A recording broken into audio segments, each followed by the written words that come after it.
The whole world was spinning out of control, and no one was coming to help. Like everything was about to break, and you had to be the one to hold the line. Most people have no idea what that pressure feels like. But one man stood in the middle of that storm, silent, unshaken, and said just 5 words that changed everything. But the real story, that didn't even start there. And trust me, you don't want to miss what happened next. Dear listeners, before we move forward, please subscribe my channel to hit 1,000 figure. Sometimes, all it takes is one sentence, one line, to shift the entire energy of a room, to define a man, or to immortalize a moment in time. Picture this: a quiet diner, early morning light streaming in, dust floating in the sunbeams like tiny memories refusing to settle.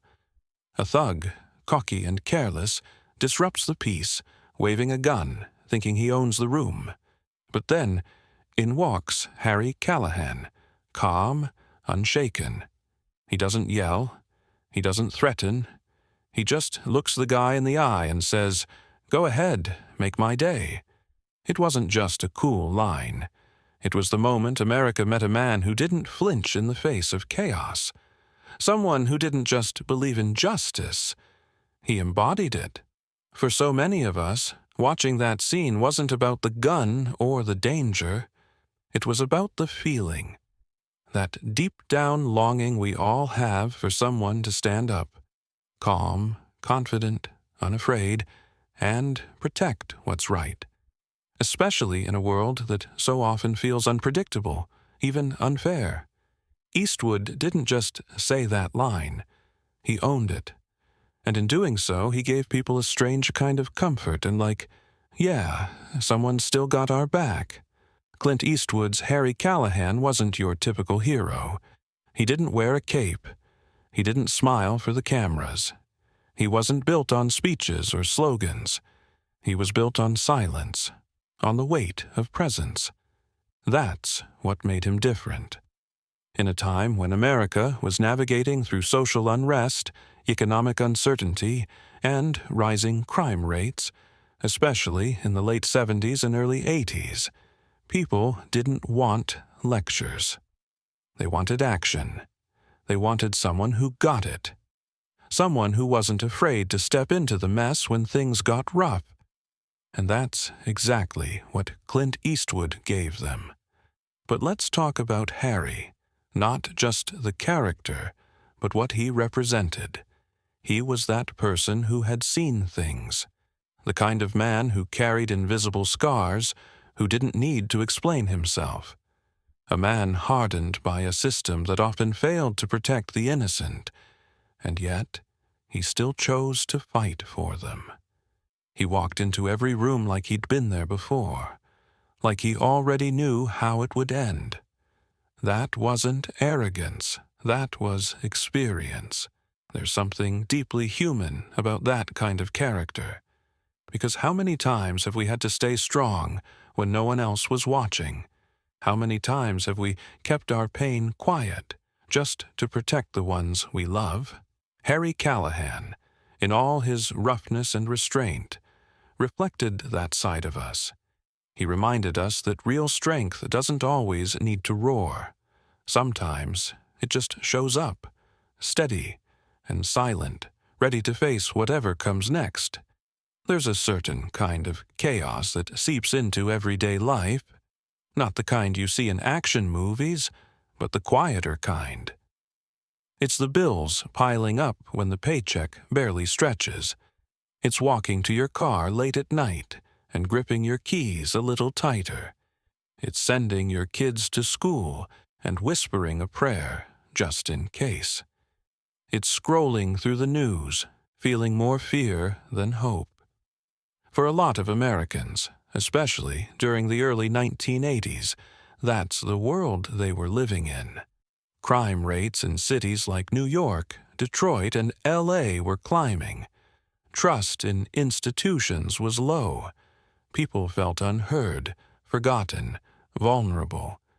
And in the middle of all that came a man who didn't pretend everything was okay. Harry Callahan looked out at the mess and didn't flinch. He didn't sugarcoat the truth. He didn't ask for permission. He just did what needed to be done. There's something powerful about watching someone who isn't perfect, who doesn't claim to be, but still shows up. Every damn day. That scene in Sudden Impact, where Harry stands alone, pointing that gun with steel in his eyes and gravel in his voice, it wasn't just a movie moment. It was a mirror, a reflection of how so many people felt on the inside, tired, worn, but still standing, still protecting their corner of the world. It's easy to cheer for a flashy hero who saves the day in a blaze of glory. But Harry wasn't that. He was the dad who works 2 jobs and never complains, the single mom who locks the door tight every night and sleeps light, just in case. The war vet who doesn't talk about what he's seen but still stands when the flag is raised. He was us, or who we wanted to be.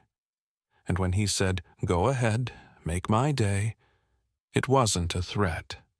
It was a challenge, a promise that someone, somewhere still had a spine strong enough to say, "Not today, not on my watch." That's why it hit so deep. Because in a world that often felt out of control, Clint Eastwood gave us one moment of pure, unshakable control. And we held on to it. Still do. There are movie quotes, and then there are cultural landmarks. Go ahead, make my day. It started as just one line in a gritty cop film, delivered by a man whose voice was like a slow-burning fire and whose stare could freeze time. But somehow, that one sentence leaped off the screen. It left the theater. It broke through the reel and rooted itself in the American consciousness. And it stayed there. By the mid-1980s, "Make My Day" wasn't just something Clint Eastwood's character said. It was something people said to each other. At dinner tables, in courtrooms, on the news. It became a shorthand for standing your ground, for refusing to be bullied, for letting the world know, "I'm not scared of you. Do what you're gonna do. I'm ready." Even politicians couldn't resist the pull of that line. In 1985, President Ronald Reagan used it during a speech about vetoing a tax increase, telling lawmakers, "Go ahead, make my day." The crowd roared, not because it was clever, but because it tapped into a shared emotion, that craving for confidence, that hunger for someone, anyone, to just say no to the chaos. That's the kind of reach Eastwood's line had. It crossed over from fiction to reality, from screen to street. It became a part of American language, the same way we say, "Houston, we have a problem," or "I'll be back." Except this one felt personal. And why did it stick? Because beneath all the bravado, it echoed something very real. The desire for control in an uncontrollable world. The yearning to be unshaken when everything else is shaking. To be the one standing tall when others run. Think about it. How many times have we faced situations, big or small, where we wanted to say, "Come on, try me. I'm not backing down." Maybe it was confronting a boss who pushed too hard. Maybe it was standing up for your kid when the system failed them. Or maybe it was just facing one more day of a life that never got easier. But you lived it anyway. In those moments, "Go ahead, make my day" wasn't just a quote. It was a mindset, a battle cry, a whisper we said to ourselves when the fear got loud. That's the power of Eastwood's legacy. He didn't just act. He gave people permission to be bold, to be fearless, to believe that even one person, one quiet, steady, unshakable soul, could still make a difference. And sometimes that's all we really need. Some lines are written for the script. Others, are written into history. Go ahead. Make My Day wasn't just cinematic brilliance. It became a cultural fingerprint stamped into the American psyche at a time when the country was looking for strength, certainty, and a sense of justice that didn't come wrapped in red tape. But here's the thing. It wasn't just about guns, or law enforcement, or one tough guy delivering justice. It was about the idea that one person, one ordinary person, could make a stand that mattered. And America needed that idea. Because if we zoom out, we start to see the real story behind the fiction. Between the late 1970s and early 1980s, violent crime in the U.S. was rising fast. In 1980 alone, the country saw over 23,000 homicides, a number that shook families, strained communities, and tested the justice system to its core. In cities like Detroit, New York, and Chicago, fear was becoming part of daily life. People started locking their doors earlier, avoiding certain neighborhoods, second-guessing their safety. In that atmosphere, Harry Callahan felt like a necessary force, someone who didn't ask permission, who didn't freeze when the moment turned dangerous, who reminded people that the world may be a mess, but not everyone is powerless. Clint Eastwood, with his steady eyes and minimal words, gave Americans a strange kind of comfort. He made people believe, if only for 2 hours, that justice could still be served, and served with purpose. Even today, decades later, the feeling of that moment hasn't faded. You still see it referenced in TV shows, politics, internet memes, and everyday conversations.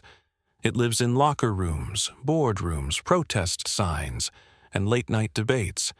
Because at its core, Make My Day isn't about violence. It's about conviction. It's about standing up when it's easier to sit down, about facing the storm when it's easier to run, about doing what's right, not what's easy. That's why Clint Eastwood and that one cold, iconic line still hits so hard.